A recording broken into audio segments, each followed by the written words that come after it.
Hello everybody and welcome to the channel. It's Paulie, Esther here, and you may remember that I put out this video here a couple of days ago showing the work in progress changes that are coming for the heads-up display and user interface in Dead by Daylight. This is in response to the patch that came out Tuesday, which was not very well received by the community and frankly went over as well as a fart in church. So they decided that they were going to take some of the feedback from the community and make some changes to this heads-up display. I'll have this video linked at the end of the video here if you want to go back and watch that one and see some of the interaction between the community and the devs on Twitter, taking some of their feedback about the work in progress. But today, the devs took it one step further with some more information about other elements that people want to know about in the latest patch that are going to be changed. They put out this tweet that says, "We've prepared a quick glance into what kind of changes and fixes you can expect in the near future, and to find out what's changing and when, click here." So this is patch 4.5.0 next steps. So we're expecting 2 bug patches to come, 4.5.1 and 4.5.2. So let's click this link and see together what they have to tell us about the upcoming changes.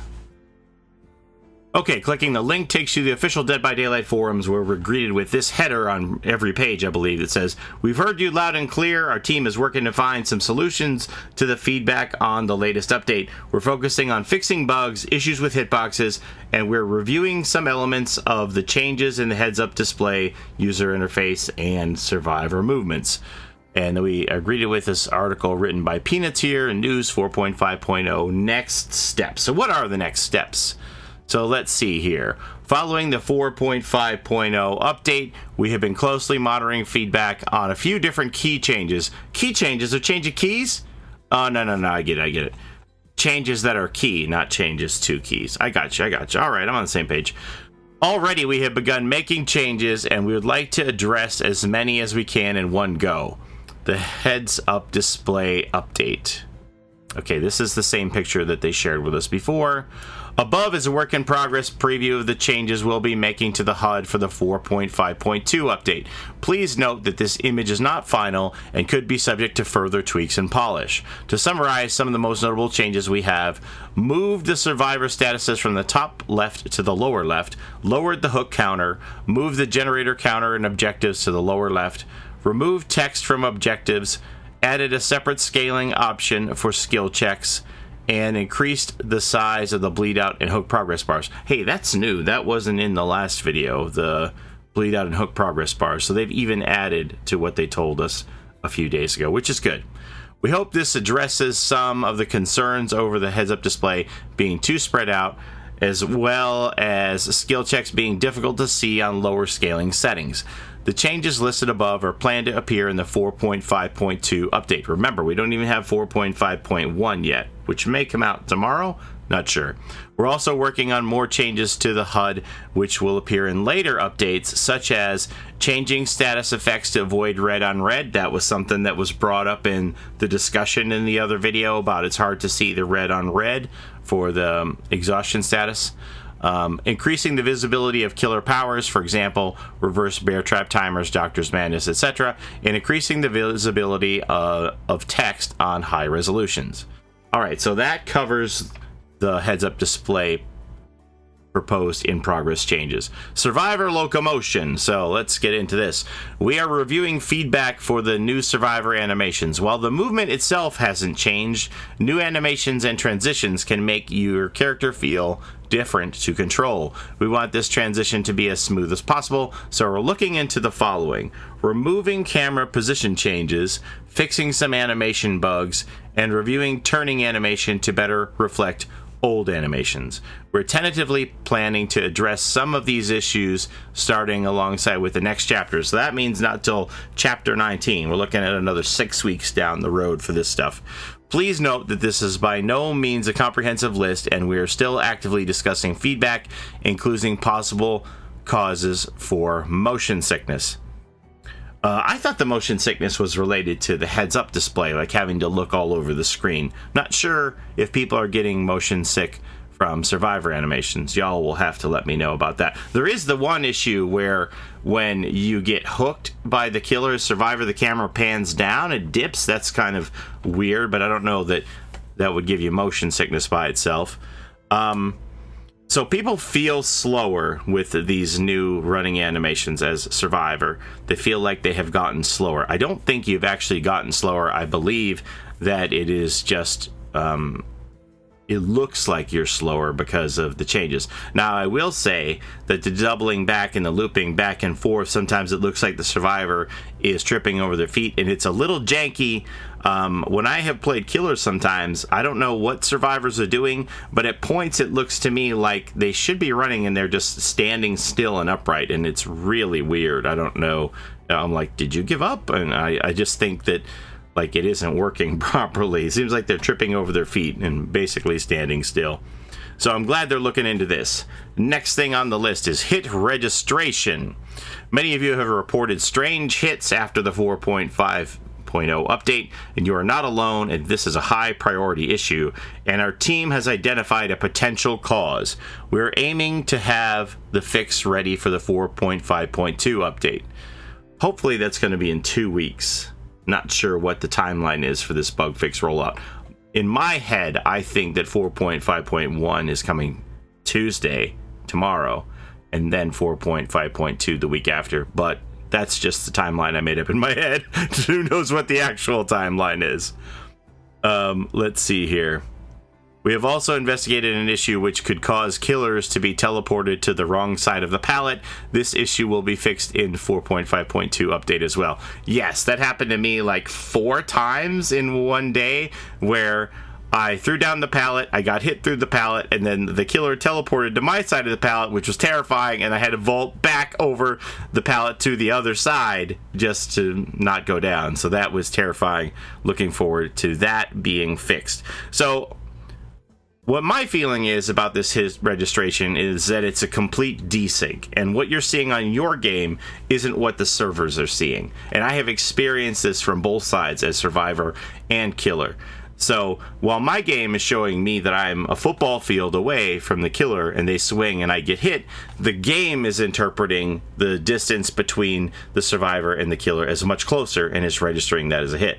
Conversely, when I play Killer, my game is showing me that I am close enough to pat the Survivor on the back, and I should be getting a hit. These have always been hits when I played before this patch came out, and suddenly I'm swinging right through them. So that's telling me that the game is interpreting that the distance between myself and the Survivor is much greater than what I am seeing on my screen. So there's a desync between the visual input that we have on our screen and how to play the game and what the server is seeing. That is my interpretation of what the whole issue is. It isn't that hitboxes are bad, it's that the desync is so incredibly behind what they're showing us is happening in the game and what is actually happening in the game that it makes these hits miss or look like they shouldn't have hit, if that makes any sense.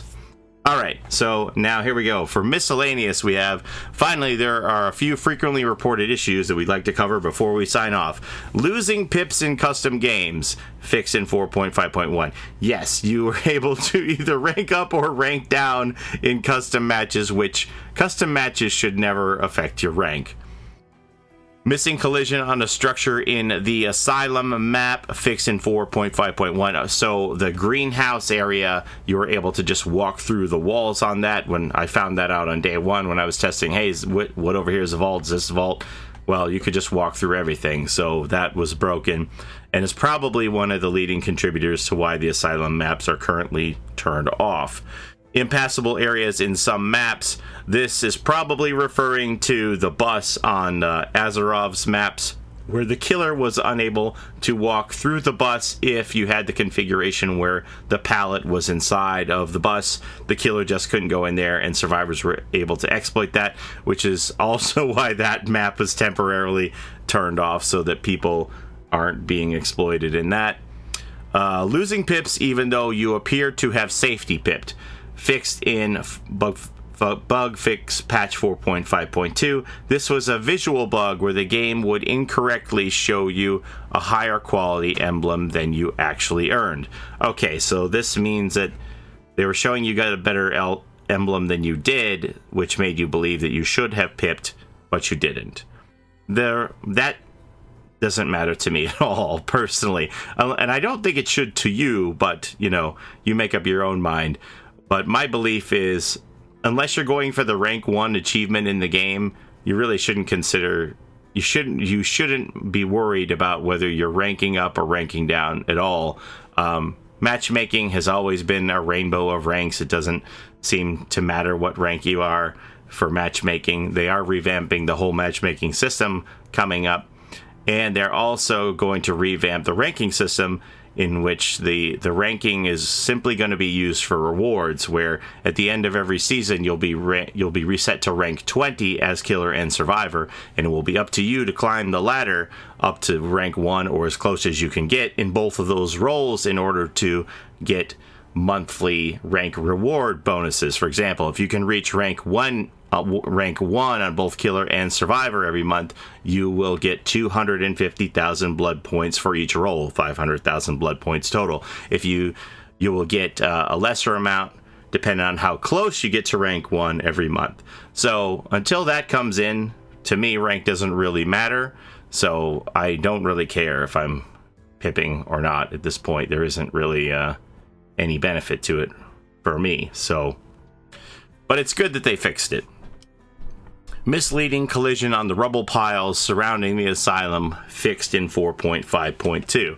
So that's probably another reason why they had the asylum turned off. I guess that's probably going to be turned off until at least 4.5.1, if not 4.5.2. But I want to get back into those asylum maps to appreciate all the work they put into those, spiffing those up. All right, so once again, please keep in mind this is not an exhaustive list, so there's more to come. That, you know, they can't list every bug fix here. Can I talk today?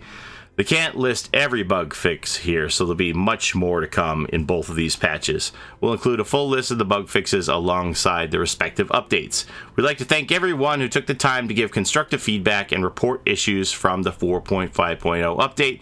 Please keep them coming, the Dead by Daylight team. Awesome. So that's some good information. It's nice to see the Dead by Daylight teams being communicative with us about these issues instead of us all just wondering what is going on with this game. So it's very nice that they've given us this summary of the changes that we can expect and that they're working hard on them. But what I'd like to do is I'd like to hear from all of you. Which of these fixes is the most important to you? What should we limit it to? The survivor animations, the locomotion, the HUD display, and hit registration. So we'll put a poll up and you let me know which of those 3 issues is the most pressing to you. All right, that's all I have for you today. Thank you so much for watching, and don't forget to take care of each other in and out of the fog, and we'll see you next time. Bye-bye.